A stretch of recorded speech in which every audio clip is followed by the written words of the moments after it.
దేవుని బిడ్డలారా, బైబిల్లో ఒక ఉదాహరణ మీకు చూపిస్తాను. చూడండి, లూకాసు వార్త 22వ అధ్యాయం 31వ వచనం 32వ వచనం చూద్దాం. లూకాసు వార్త 22వ అధ్యాయం 31, 32. సీమోను, సీమోను, ఇదిగో సాతాను మిమ్మను పట్టి గోధుమల వలె చల్లించుటకు మిమ్మను కోరుకొనను గాని నీ నమ్మిక తప్పిపోకుండానట్లు నేను నీ కొరకు వేడుకొంటిని. నీ మనసు తిరిగిన తర్వాత నీ సహోదరులను స్థిరపరచుమని చెప్పాను. చాలు. ఇక్కడ మనకందరికీ తెలుసు, పేతురు జీవితంలో పేతురు పైన సాతాను దాడి చేశాడు. దేవుని బిడ్డలారా, ఈరోజు ఉదయాన్నే తెల్లారుజామున నేను పడుకునిందే 2 గంటల సమయంలో, 3 గంటల సమయంలో నేను లేచి కూర్చున్నానండి. ఎందుకు తెలుసా? ఒక కళ నేను చూశాను. ఆ కళలో ఉండేటువంటి అర్థం ఏంటి తెలుసా? ఆ కళలో ఇట్ వాస్ అంటే 3 గంటలకు లేచాను, ఆ తర్వాత మళ్ళీ ప్రార్థన చేసి పడుకున్నాను. మళ్ళీ నేను లేచిన తర్వాత ఆ కళ నాకు ఇప్పటికీ జ్ఞాపకం ఉంది. ఏంటి తెలుసా? సాతాను ఆయా వ్యక్తులను మనుషులపైకి ప్రేరేపిస్తాడు. ఖచ్చితంగా జరగబోతుందండి. ఏంటి తెలుసా? సాతాను ఆయా వ్యక్తుల పైన తన శక్తులను ప్రయోగించి వారిని విశ్వాసంలో ఉండి పడగొట్టాలని. రాత్రి వాక్యాన్ని ధ్యానించి పడుకున్నానండి. అసలు ఎందుకు ప్రభు ఈ వాక్యం ఇచ్చావని అనుకున్నాను, కానీ ఒక కళ దేవుడు ఇచ్చాడండి. ఆ కళ ఏంటి తెలుసా? మనుషుల పైన సాతాను శక్తుల యొక్క ప్రభావం అత్యధికంగా కాబోతుంది. గుర్తుంచుకోండి, మరొకసారి చెప్తున్నాను, సాతాను దాడి అనేటువంటిది ఎక్కువ అయిపోతుంది. అందుకే దేవుడు ఈరోజు మనతో మాట్లాడుతుంటున్నాడు. నీ రక్షణను కొనసాగించాలి అంటే సాతాను ఎప్పుడు దాడి చేస్తాడో నీకు తెలియదు. నీ కొరకు నిరంతరము విజ్ఞాపన చేసేటువంటి దేవుడు ఉన్నాడు. ఎందుకు ఆ భాగాన్ని చూపించానంటే లూకాసు వార్త 22:31, సీమోను పేతురును దేవుడు ఏర్పరచుకున్నాడు. సీమోను, నువ్వు నాకు కావాలి సీమోను, నీ మీద నా సంఘాన్ని కడతాను సీమోను అని చెప్పాడండి. సాతాను ఏం చేశాడు తెలుసా? నీకు సీమోను కావాలా, నాకు కూడా సీమోను కావాలా, సీమోను పైన నేను దాడి చేస్తా, సీమోను పేతురు పైన నేను అటాక్ చేస్తా, సీమోను నేను డిస్టర్బ్ చేస్తా అని సాతాను ఒక కంకణం కట్టుకున్నాడు. ఏంటి ఆ కంకణం తెలుసా? ఏ రకంగానైనా సీమోను పడగొట్టాలని. ఇది సీమోను పేతురుకు తెలియదు. సీమోను పేతురు హాయిగా కూర్చొని లేకపోతే యేసుప్రభు దగ్గర పరిచర్య చేసుకుంటున్నాడు. సడన్గా ఒకరోజు పేతురుతో అంటున్నాడు, సీమోను, సాతాను నిన్ను ఏం చేశాడు? 31వ వచనం, సీమోను, సీమోను, ఇదిగో సాతాను మిమ్మను గోధుమల వలె చెల్లించుటకు మిమ్మను కోరుకొనెను గాని నమ్మిక తప్పిపోకుండానట్లు నేను నీ కొరకు. పేతురు సేవ చేయడానికి కారణం ఏంటి తెలుసా? పేతురు కొరకు ప్రార్థన చేస్తున్నటువంటి యేసు ప్రభు, పేతురు కోసం ప్రార్థన చేస్తున్నటువంటి యేసు ప్రభు. మధ్యరాత్రి ఆ కళ వచ్చిన తర్వాత ఒకవైపు భయం వేసిందండి. ఏంటి ప్రభువా, ఏంటి ప్రజలను సాతాను ప్రేరేపిస్తున్నాడు? ఎస్, ఈ దినాల్లో మనం చూసేటువంటి చాలా తక్కువ అండి. ఆయా సంఘాల పైన జరగబోయేటువంటిది ఇంకా ఎక్కువైపోతాయి. కానీ దేవుని యొక్క వాక్యం చెప్తుంది, ఆయన నిరంతరము జీవించుచున్నాడు. దేనికోసం? సీమోను నమ్మిక తప్పిపోకుండానట్లు సీమోను కొరకు ప్రార్థన చేశాడు, సీమోను సేవ చేశాడు. ఇది నీ జీవితంలో కూడా దేవుడు మాట్లాడుతుంటున్నాడు. నీ పరిస్థితులు ఏ రకంగా ఉండవచ్చు అంటే సాతాను నిన్ను అటాక్ చేసేటువంటి పరిస్థితులు రావచ్చు. సంపూర్ణముగా రక్షించుటకు ఆయన శక్తిమంతుడై ఉన్నాడు. దేనికి శక్తి? నీ జీవితంలో నిరంతరం ప్రార్థన చేసే శక్తి. ఆన్లైన్ ప్రేయర్లో కూర్చుంటాం కదా, ఆన్లైన్ ప్రేయర్లో ప్రార్థనలకు వచ్చిన వారికి తెలుసు, నిరంతరం ప్రార్థన చేస్తామండి. నిరంతరం ప్రార్థన చేయాలి మనం. కొద్దిసేపు ప్రార్థన చేసిన తర్వాత నిద్ర వస్తుంది, లేదా టీ తాగాలనిపిస్తుంది, లేదా లేచి వెళ్ళిపోవాలనిపిస్తుంది కదా. కొంతమందికి అసలు ఆన్లైన్ ప్రేయర్కే రారు, ఇంకా వాళ్ళకి ఏం తెలుదులేండి, ఆన్లైన్ ప్రేయర్కే రారు కదా. అలాంటి వాళ్ళకి నేను చెప్పేవి ఏం అర్థం కాదు. ఎందుకంటే రాత్రంతా దేవర్ ఆల్ నైట్ స్లీపింగ్. ఒక్కరోజు కూడా దేవుని కోసం ప్రార్థనలో మేల్కొనేటువంటి అనుభవాలు లేవు. కానీ దేవుని బిడలంగం అయితే ఖచ్చితంగా ఆల్ నైట్ ప్రేయర్లో గడపాలి. దానికి ఇంకా తిరుగు ఉండకూడదు. దేవుని బిడలారా, ఆల్ నైట్ ప్రేయర్ అంటమే కానీ all night nobody can pray. 24 గంటలు 365 రోజులు ఎవరైనా ప్రార్థన చేస్తారా? 24 hours ప్రేయర్ టవర్ అంటారండి. 24 hours ప్రార్థన జరగాడ. నువ్వు ఫోన్ చేస్తే నిద్ర నుంచి మేలుకొని హలో అని ప్రార్థన చేస్తారు. దేవుడు ఎవరు తెలుసా? ఇది చూశాడు, లోకంలో ఎవ్వరూ ప్రార్థన చేయడానికి లేరా? నేనుంటా పరలోకంలో, నిరంతరం నేను జీవిస్తా, రాత్రింబగలు మేలుకొని ఉంటా, నేను ప్రార్థన చేస్తా. ఈరోజు వాక్యాన్ని వింటున్నటువంటి దేవుని బిడ్డలారా, దేవుని యొక్క శక్తి ఏంటి తెలుసా? సాతాను నీ పైన దాడి చేయాలని ఆశపడుతున్నప్పుడు నీ కొరకు ప్రార్థించే శక్తి కలిగిన దేవుడు ఉన్నాడు. ఆయన అక్కడి నుంచి ప్రార్థన చేస్తే ఇక్కడ నీ శరీరంలో, నీ ఉద్యోగంలో, నీ వ్యాపారంలో, లేకపోతే నీ జీవితంలో ఆయన శక్తి పనిచేయడం ప్రారంభమవుతుంది. దేవుని బిడ్డలారా, ఈరోజు దేవుడు మనతో మాట్లాడుతుంటున్నాడు. ఎవరు నీ దేవుడు తెలుసా?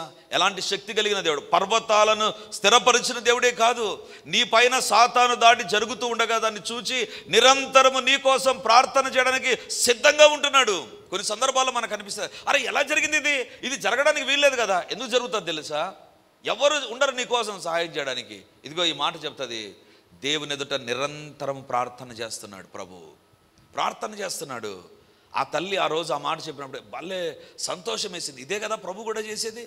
ఆ కుమార్తె పరీక్ష హాల్లో కూర్చున్నంత కాలం, పరీక్ష రాసినంత కాలం ఈ తల్లి ఇక్కడ మోకాళ్ళపై నుండి ప్రార్థన చేస్తున్న, ప్రభువా నా కుమార్తెకు సహాయం చేయి, నా కుమార్తె చదవాలి, నా కుమార్తె చదివింది జ్ఞాపకం ఉండాలి, మర్చిపోకూడదు, మంచిగా రాయాలి ప్రభువా. దేవుని బిడ్డలారా, ఒక తల్లి 3 గంటలే ప్రార్థన చేస్తుంది, ఆ తర్వాత టైర్డ్ అయిపోతుందేమో. అందుకే దేవుడు అనుకున్నాడు, I'm here to pray for you. Hallelujah. నీ దేవుడు ఎవరు తెలుసా? నిరంతరము నీ కోసం ప్రార్థన చేయడానికి సిద్ధంగా ఉన్నాడు, చేస్తూనే ఉన్నాడు, ఆయన చేస్తూనే ఉన్నాడు. అందుకే ఎలాంటి శక్తి తెలుసా? సంపూర్ణంగా రక్షణ నీకు రావాలి అంటే సంపూర్ణంగా ప్రార్థన చేసే ఒక వ్యక్తి అవసరం. అందుకే ప్రభు ఉన్నాడు మనకు. ఈరోజు దేవుడు మనతో మాట్లాడే మాట ఏంటంటే, సంపూర్ణంగా రక్షించడానికి దేవుడు ఆయనే తన శక్తిని మనకు దయచేస్తాడు. హల్లెలూయా, హల్లెలూయా. నీ దేవుడే నీకు సహాయం. ఎలా సహాయం? 24 గంటలు 365 రోజులు నీ కోసం ప్రార్థన చేయడానికి శక్తి కలిగిన దేవుడు, నేను సంపూర్ణముగా రక్షించుటకు శక్తి కలిగిన దేవుడు. రెండవదిగా బైబిల్లో చూస్తే 147వ కీర్తన 5వ వచనం చదువుకుందాం. మన ప్రభువు గొప్పవాడు, ఆయన అధిక శక్తి కలవాడు, ఆయన జ్ఞానమునకు మితి లేదు. మన ప్రభువు గొప్పవాడు, ఎలాంటి శక్తి అంట? అధిక శక్తి గలవాడు, ఆయన జ్ఞానమునకు మితి లేదు. దేవుని బిడలారా, ఆయన జ్ఞానమునకు మితి లేదు.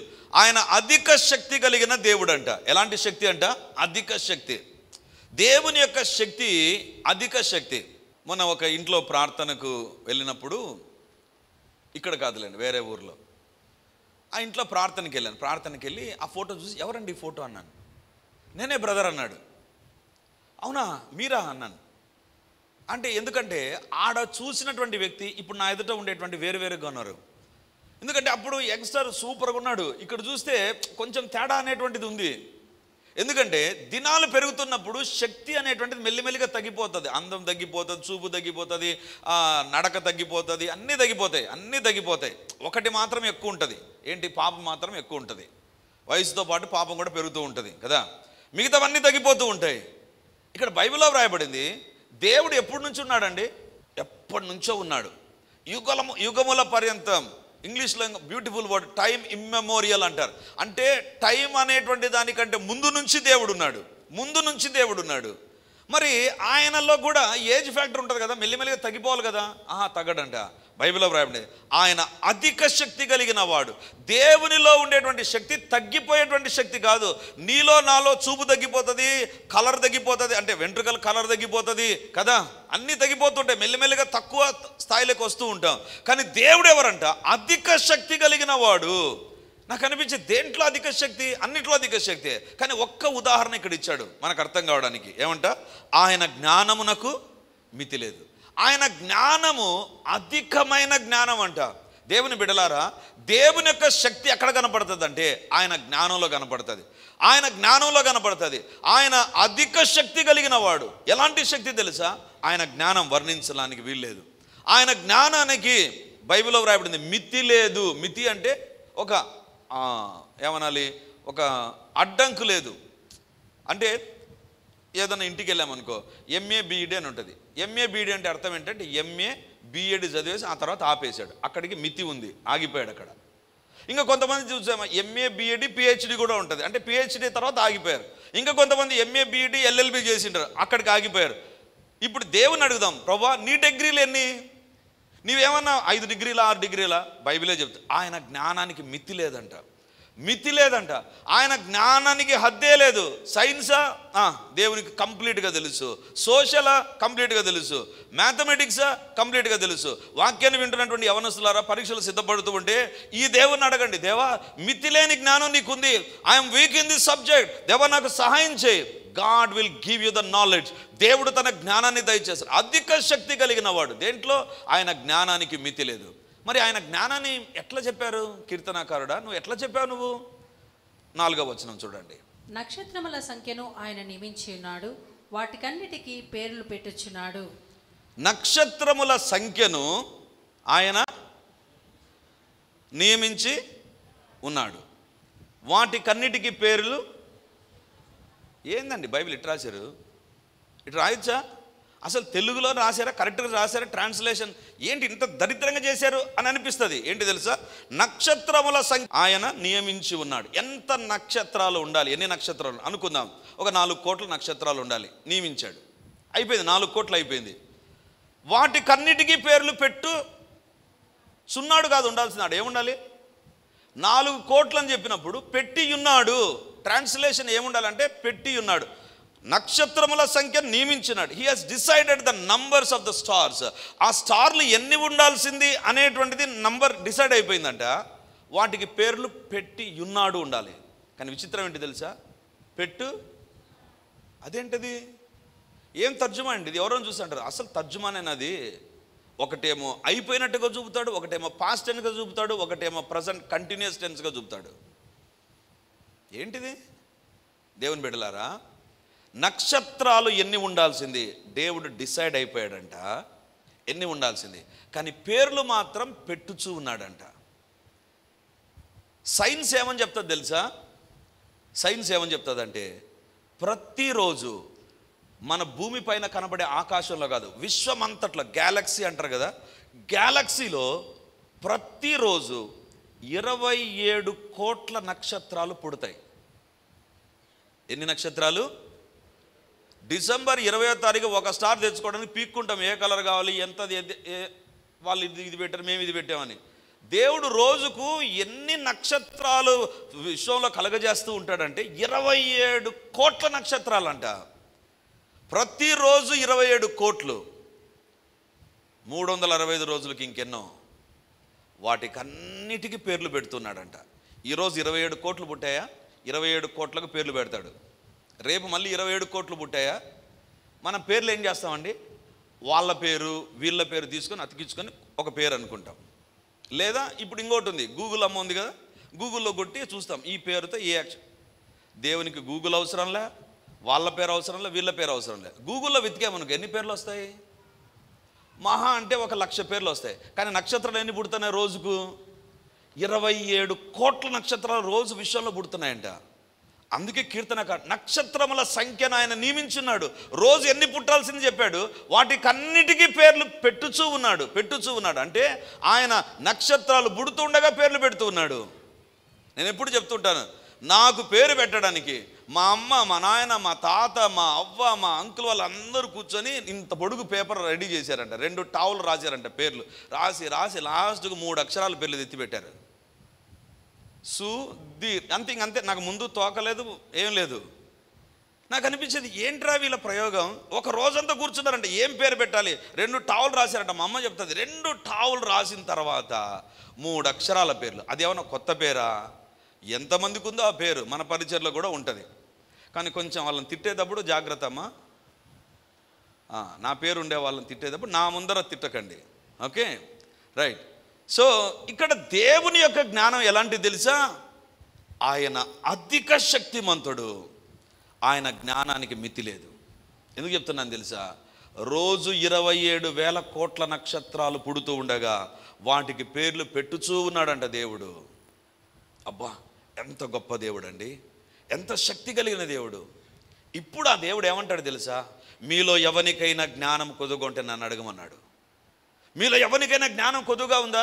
చాలా సందర్భాల్లో ఈ వచనం యాకోబు 1:5 ఏమని చెప్తారు తెలుసా? పరీక్షల సమయంలో ప్రభువా నా కుమారికి జ్ఞానం లేదు, ఆమెకి ఏదో పెద్ద జ్ఞానం ఉన్నట్టు. అంత మనకు సబ్జెక్ట్ నాలెడ్జ్ గురించే జ్ఞానం అనుకుంటాం. కుటుంబాన్ని ఏ రకంగా నడపాలి, నా భర్తతో నేను ఏ రకంగా ఉండాలి, నా భార్యతో ఏ రకంగా ఉండాలి, నా పిల్లలతో ఏ రకంగా ఉండాలి, నా ఉద్యోగంలో ఏ రకంగా ఉండాలి, ఎలా పైకి రావాలి, ఎలా సంపాదించాలి, ఎలా కూడబెట్టాలి, ఈ జ్ఞానం మనకు అందరికీ సంపూర్తిగా లేదు. ఈ మితిలేని జ్ఞానం కలిగిన దేవుడు ఏమంటాడంటే, నాకు శక్తి ఉంది, నీకు లేదా? నీ కుటుంబాన్ని నడుపుకునే జ్ఞానం లేదా? నీకు జ్ఞానం కొద్దుగా ఉంటే నన్ను అడుగు, నేను ఇస్తా నీకు. దేవుని బిడ్డలారా, కొన్ని సందర్భాలలో ఆయా వ్యక్తులతో ఎలా మాట్లాడాలో మనకు అర్థం కాదు, ఆ జ్ఞానం లేదు అని అనిపిస్తుంది. ఎవరికైనా జ్ఞానం కొదువుగా ఉంటే నన్ను అడగమన్నాడు. ఎవరికైనా అంటే స్టూడెంట్స్ని అడగమని చెప్పలే దేవుడు. నీ ఇంటిలో నీ నడుపుదలకు అవసరమైన జ్ఞానం నీకు అవసరం. దేవుని బిడ్డలారా, ఏ జ్ఞానమైనా మితి లేకుండా ఆయన దగ్గర ఉంది.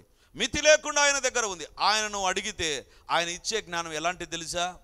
అవలీలగా నీ జీవితాన్ని నడుపుకుంటాను, అవలీలగా ముందుకు తీసుకొని వెళ్తావు. నీ యొక్క ఛాలెంజెస్ మధ్య, నీ యొక్క సవాళ్ళ మధ్య, నీ పోరాటాల మధ్య నీకు అవసరమైన జ్ఞానం దేవుడు ఇవ్వగలడండి.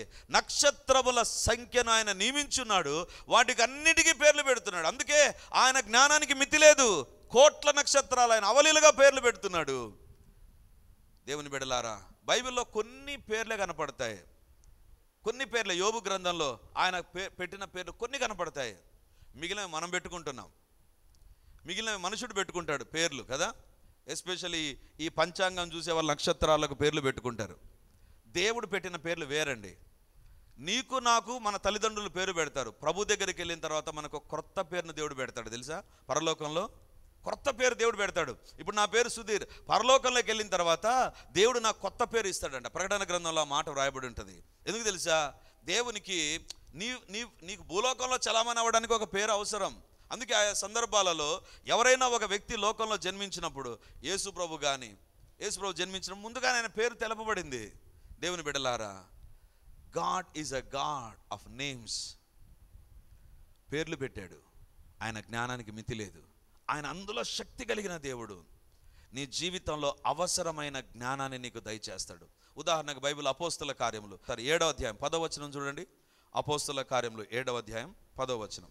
దయను జ్ఞానమును ఐగుప్తు రాజైన ఫరో ఎదుట అతనికి అనుగ్రహించినందున ఫరో ఐగుప్తునకు తన ఇంటి కంతటికిని అతనిని అధిపతిగా నియమించెను. ఇక్కడ యోసేపును గురించి వ్రాయబడిన మాట ఏంటి తెలుసా? దయను జ్ఞానమును ఐగుప్తు రాజైన ఫరో ఎదుట అతనికి అనుగ్రహించినందున. యోసేపు ఎక్కడ జ్ఞానం ఇచ్చాడంట? ఐగుప్తు రాజు దగ్గర జ్ఞానం ఇచ్చాడంట. ఐగుప్తు ఏంటి తెలుసా? ఐగుప్తు అంటే ఏంటి తెలుసా? ఈ రోజు కూడా వాళ్ళ జ్ఞానాన్ని మనుషులు కనుక్కోలేకపోతున్నారు. ఐగుప్తులో, ఈజిప్టులో ఉండేటువంటి ఆ జ్ఞానాన్ని ఈ రోజు కూడా మనిషి కనుక్కోలేడు. పిరమిడ్లు ఏ రకంగా కట్టారు ఇంతవరకు తెలియదండి ఎవరికి కూడా. లాస్ట్గా ఒకటి తేల్చేశారు, వాళ్ళ కట్టడం చూసి దేవతలు వచ్చి కట్టారని చెప్పారు. కానీ ఎక్కడ కూడా దేవతలు వచ్చి కట్టినట్టుగా బైబిల్లో మనకు కనపడదండి. ఇక్కడ బైబిల్లో వ్రాయింది, యోసేపుకు దేవుడు ఫరో ఎదుట జ్ఞానాన్ని ఇచ్చాడంట. ఎందుకంటే ఆల్రెడీ ఐగుప్తీయుల నాలెడ్జ్లో సూపర్ వాళ్ళు. ఇప్పుడు ప్రత్యేకమైన జ్ఞానం యోసేపుకు కావాలి. యోసేపుకు దేవుడు దయచేశాడంట. నీ యొక్క ప్రొఫెషన్లో నీకు అవసరమైన జ్ఞానం, నీ కుటుంబాన్ని ఏ రకంగా నడపాలి, నీ పిల్లల్ని ఏ రకంగా దేవుల్లో నడిపించాలి, ఏ రకంగా నీ జీవితంలో ఆయా సమస్యల ఎదుట, వ్యక్తుల ఎదుట నువ్వు మాట్లాడాలి, అవసరమైన జ్ఞానాన్ని ఇవ్వడంలో ఆయన శక్తిమంతుడు. ఆయన అధిక శక్తి కలిగిన వాడు. ఆయన జ్ఞానానికి మితి లేదు. ఐగుప్తుకు జ్ఞానము కేర్ ఆఫ్ అడ్రస్ అయితే, ఈ ఐగుప్తును తలదన్నే జ్ఞానం దేవుడు యోసేపుకి ఇచ్చాడు. అందుకే ఐగుప్తు రాజు, ఐగుప్తులో ఉండేటువంటి వారు యోసేపు పైన ఆధారపడ్డారు. దేవుని బిడ్డలారా, నీ జీవితంలో, నీ విద్యలోనే కాదు, నీ కుటుంబ జీవితంలోనే కాదు, నీ ఉద్యోగంలో, నీ వ్యాపారంలో అవసరమైన జ్ఞానాన్ని ఇవ్వగలిగినటువంటి దేవుడు ఆయన. ఇది నా ప్రార్థనలో ఏకీభవించండి. ఈ జ్ఞానం కోసం మనం ప్రార్థన చేద్దాం. చివరిదిగా ఒక భాగాన్ని చూపించి నేను ముగిస్తాను. హెబ్రీలకు రాసిన పత్రిక 11వ అధ్యాయం 17వ వచనాన్ని మనం చదువుకుందాం. హెబ్రీలకు రాసిన పత్రిక 11వ అధ్యాయం 17వ వచనం. అబ్రహాము శోధింపబడి విశ్వాసమును బట్టి ఇస్సాకును బలిగా అర్పించెను. ఎవడు ఆ వాగ్దానముల సంతోషంతో అంగీకరించెనో ఇస్సాకు వలనైనది నీ సంతానమనబడును అని ఎవరితో చెప్పబడినో ఆ అబ్రహాము మృతులను సహితము లేపుటకు దేవుడు శక్తిమంతుడని ఎంచినవాడై తన ఏకకుమారుని అర్పించి ఉపమాన రూపముగా అతన్ని మృతుల్లో నుండి మరలా పొందెను. దేవుడు శక్తిమంతుడని ఎంచినవాడై. అబ్రహాము దేవుడు శక్తిమంతుడని ఎంచాడంట. ఎప్పుడు ఎంచాడు? బైబిల్లో వ్రాయబడింది, మృతులను సహితము లేపుటకు దేవుడు శక్తిమంతుడు. మనకందరికీ తెలుసు, చాలా కాలం తర్వాత 100 ఏండ్ల ప్రాయంలో అబ్రహాముకు కుమారుడు జన్మించాడు. ఆ కుమారుడు తన ఎదుట పెరుగుతూ ఉంటే సంతోషించాడు. కలలు కన్న కుమారుడు, ఎదురు చూచిన కుమారుడు, ఎంతగానో ప్రార్థించినటువంటి కుమారుడు, వాగ్దాన పుత్రుడు, ఎంతగానో తన పైన ఆశలు పెట్టుకున్నాడు. సడన్గా దేవుడు అంటాడు, ఆ కుమారుని బలి అన్నాడు. ఇప్పుడు అబ్రహాము దేవుని దగ్గర ఏం చూశాడంటే, నా కుమారుని బలి ఇవ్వమని చెప్పాడే, ఏం దేవుడు అనలేదు, ఎలాంటి దేవుడు అనలేదు, ఇస్తాడు మళ్ళీ చంపుతాడు ఏంటి నా అనుకోలేదు. ఆయన ఏం చేశాడంటే, నా దేవుడు శక్తిమంతుడు. ఎలాంటి శక్తిమంతుడు? చనిపోయిన నా కుమారుని లేపడానికి శక్తిమంతుడు. హల్లెలూయా. దేవుని బిడ్డలారా, నీ దేవుని శక్తి ఏంటి తెలుసా? చనిపోయినటువంటి వారిని లేపడం. అంతవరకు అబ్రహాము నువ్వు చూసావా? చూడలేదు. కానీ అబ్రహాము ఏమని నమ్ముతున్నాడు తెలుసా? నేను ఎవరు చనిపోయింది లేచింది నేను చూడలేదు, కానీ నా దేవుని శక్తిని నేను నమ్ముతున్నాను. ఎలాంటి శక్తి అంటే, మృతులను సైతము తిరిగి లేపగలిగిన దేవుడు. దేవుడు అంటే ఎవరు తెలుసా? మృతులను లేపాలి, మృతుడుగా కాకుండా యుగయుగాలు జీవించాలి. ఇది నాన్న రోజుకొక దేవుడు, వీధికొక దేవుడు మనకు కనబడుతూ ఉంటారు. అసలు దేవుడు అంటే ఎవరు? ఎంత దారుణంగా దేవుని పదాన్ని దించేశారు తెలుసా? పేపర్లో వస్తుంది, పాఠక దేవుళ్ళందరికీ. పేపర్ చదివేవాడు ఎవరంట? దేవుడు అంట. పాఠక దేవుళ్ళందరికీ వందనాలు. మనిషి ఎవడు దేవుడు అర్థం కాలా. అబ్రహాం అంటున్నాడు, మృతులను సైతము లేపగలిగిన దేవుడు. పేపర్ చదివేవాడు దేవుడు కాదు, సినిమా చూసే ప్రేక్షకుల దేవుళ్ళందరికీ. సినిమా చూసేవాడు దేవుడే, పేపర్ చదివేవాడు దేవుడే, డ్రెస్ మార్చేవాడు దేవుడే, అందరు దేవుళ్ళేనా? దిక్కుదాడంలా మానవునికి. దేవుడు అంటే ఎవరు తెలుసా? అబ్రహాం అంటారు, మృతులను సహితము లేపుటకు శక్తిమంతుడుగా ఉండాలి, శక్తిమంతుడుగా ఉండాలి. నీ దేవుడు ఎవరు తెలుసా? నీ శక్తికి మించిన శక్తి కలిగిన దేవుడు. మనిషి శక్తి ఏంటి తెలుసా?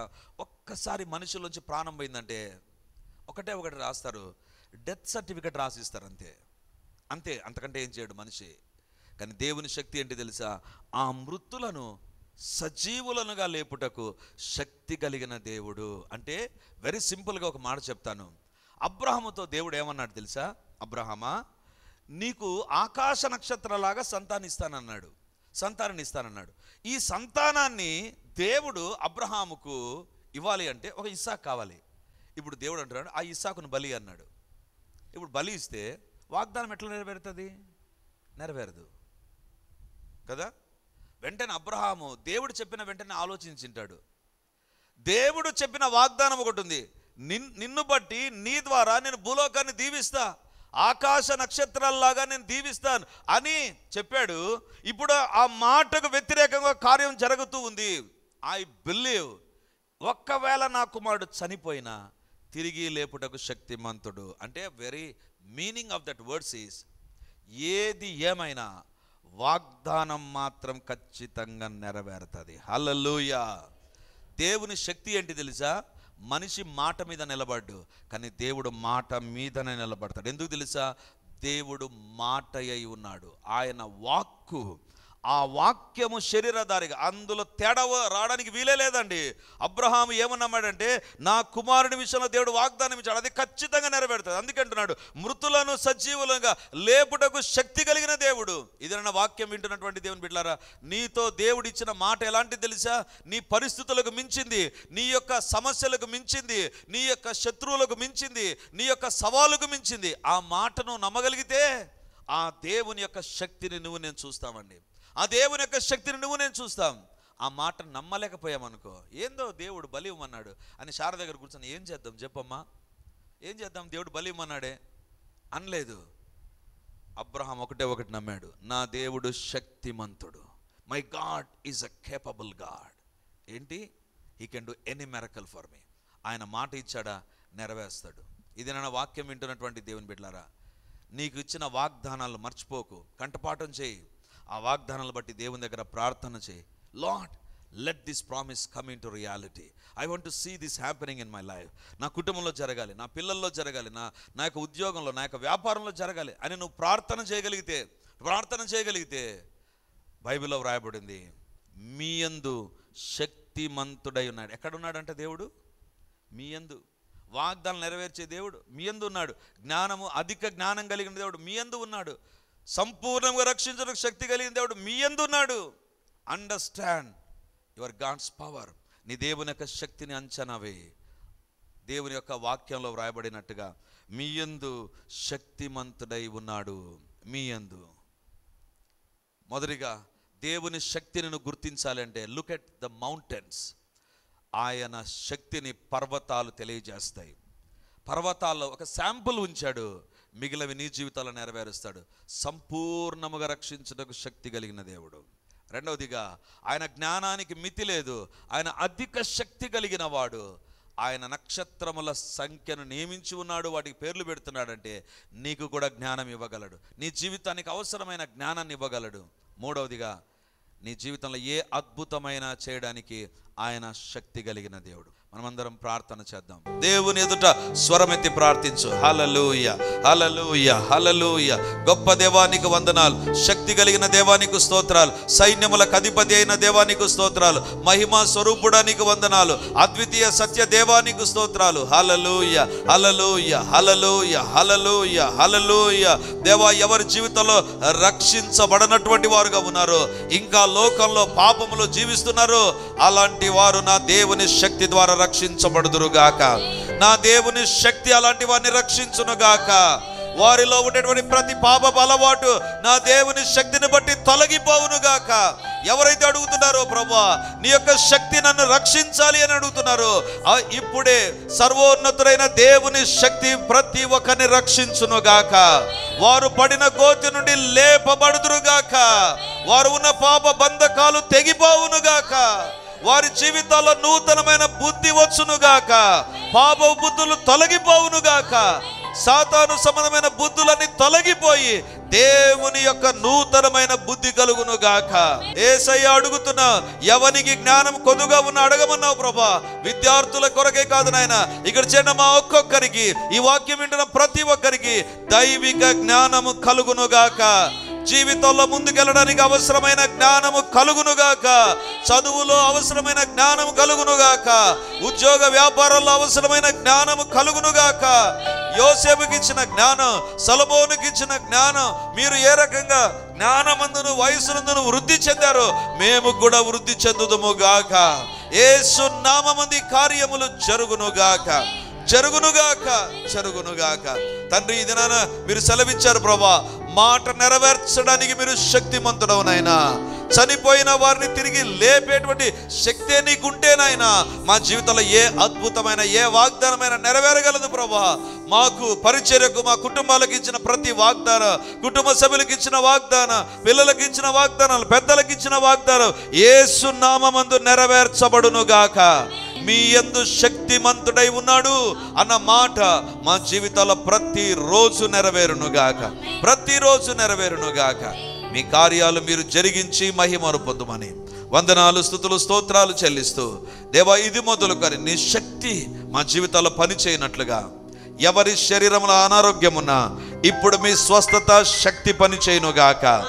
ప్రతి అనారోగ్యము, అది తలనొప్పి అయినా, తలలో ఒకవైపు ఉండేటువంటి నొప్పి అయినా, తండ్రి వెనక భాగంలో ఉండేటువంటి నొప్పి అయినా, నడవలేకపోయేటువంటి పరిస్థితులు ఏవైనా సరే నా దేవుని శక్తి ఇప్పుడు దిగివచ్చునుగాక. యేసయ్య యొక్క స్వస్థత శక్తిని బట్టి స్వస్థత కలుగునుగాక. Be healed in the name of Jesus. Yesu నామమందు నొప్పి తొలగిపోవునుగాక. సాతానా వదలి వెళ్ళమని ఆజ్ఞాపిస్తుంటున్నాను. యేసు నామమందు ఆరోగ్య దీవెన కలుగునుగాక. తండ్రి, శరీరంలో ఏ బలహీనత ఉండి ఇక్కడికి వచ్చినా, అది ఎలాంటి బలహీనత అయినా యేసు నామమందు నా దేవుని శక్తి బలపరచునుగాక. దేవుని కార్యాలు జరుగునుగాక. మీకే వందనాలు తండ్రి. మాకు వ్యతిరేకంగా, మా కుటుంబాలకు వ్యతిరేకంగా, పరిచర్యకు వ్యతిరేకంగా సాతాను సంబంధికులకు ప్రతి ప్రయత్నము విఫలమైపోవునుగాక, విచ్ఛిన్నమైపోవునుగాక. నాయన మీకే వందనాలు, స్తుతులు, స్తోత్రాలు చెల్లిస్తూ మీ శక్తిని మేము అనుభవించినట్లుగా సహాయం చేయమని, రాబోయేటువంటి దినాలంతట్లో మా ఒక్కొక్కరికి తోడుగా ఉండి నడిపించి ఆశీర్వదించమని యేసయ్య నామమందు అడుగుచున్నాను తండ్రి. Amen. Praise the Lord. Yesukreesthu పరిశుద్ధ నామందు ఈ యొక్క విమోచన గడి అనే టీవీ కార్యక్రమాన్ని వీక్షిస్తున్నటువంటి దేవుని బిడ్డలారా, మీ ఒక్కొక్కరికి నా హృదయపూర్వకమైనటువంటి వందనాలు, శుభములు, ప్రార్థనలు తెలియజేస్తున్నాను. దేవుని యొక్క ఉచితమైన కృపను బట్టి ప్రతి ఆదివారం ఉదయం 9:30 గంటలకు మొదటి ఆరాధన రెడీమర్ చర్చిలో జరుగుతూ ఉంది. వందలాది మంది ప్రజలు హాజరై దేవుని దీవెనలు పొందుతుంటున్నారు. మీరు కడప చుట్టూ ఉండేటువంటి గ్రామాల్లో ఉండేటువంటి వారైతే సమీపాన ఉండేటువంటి వారైతే ఆదివార ఆరాధనకు తప్పకుండా హాజరై దేవుని దీవెనలు మీరు పొందాలని కోరుతుంటున్నాను. మీకోసం ప్రత్యేకంగా దేవుని యొక్క సందేశం, ప్రత్యేకమైన ప్రార్థనలు, వ్యక్తిగతంగా మిమ్మల్ని కలుసుకొని మీ గురించిన విషయాలు తెలుసుకొని ప్రార్థించాలని మేము సిద్ధంగా ఉన్నాం.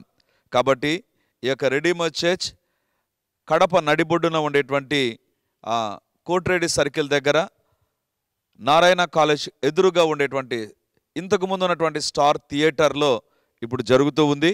కాబట్టి తప్పకుండా ఇతర ప్రాంతాల నుంచి వచ్చే వారికి కూడా బస్ ఫెసిలిటీ కూడా చాలా దగ్గరగానే ఉంటుంది. కాబట్టి తప్పకుండా మీరు మీ కుటుంబాలు హాజరై ఈ వాక్యపు దీవెనలు, ప్రార్థనా శక్తిని, దేవుని యొక్క అద్భుతమైనటువంటి సన్నిధిని ప్రతి ఆదివారం ఉదయం 9:30కు జరిగేటువంటి ఆరాధనలో హాజరై దేవుని దీవెనలు పొందాలని కోరుతూ ఉన్నాను. సాయంత్రం 7 గంటలకు కూడా 2వ ఆరాధన ఉంటుంది. తప్పకుండా ఈ 2 ఆరాధనలకు మీరు హాజరై దేవుని దీవెనలు పొందాలని కోరుతూ ఉంటున్నాను. మరిన్ని వివరాలకు ఈ కింద కనబడుతున్నటువంటి నంబర్ 9845669572 లేదా 9440407722కు మీరు కాల్ చేసి వివరాలు తెలుసుకోవాల్సిందిగా కోరుతున్నాను. God bless you.